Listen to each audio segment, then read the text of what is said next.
अस्सलामुअलैकुम मेरे तमाम शौकीन भाइयों, क्या हाल है? ठीक हो सब? शौकीन भाई ठीक हैं दोस्तों। ब्रीडर मुर्गे ने शौक करो।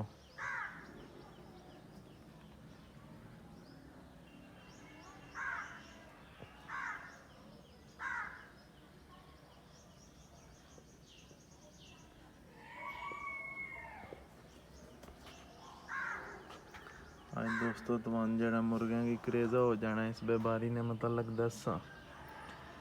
अखां चो झग, अखां सुज जानियां, चेहरा सुज जाना, कुकड़ बह जाना, गले च रेशा, गले च झग मारनी। बड़ा आसान जिसने ट्रीटमेंट है। टाइलोपिन इंजैक्शन तुसां लै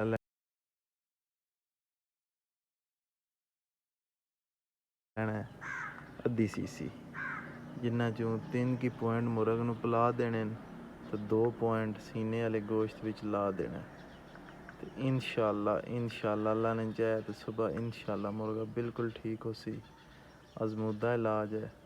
तो तमाम दोस्त एक बार करके तो फिर लाजमी दसे जेड़ा करेजा हो जाना है, जेड़ा के बाद मुर्गे जान तो ही जाने रहने, तो उसने बहुत ही आसान एक ट्रीटमेंट है। मुर्गे ने दोस्तों शौक करो, ब्रीडर मुर्गे।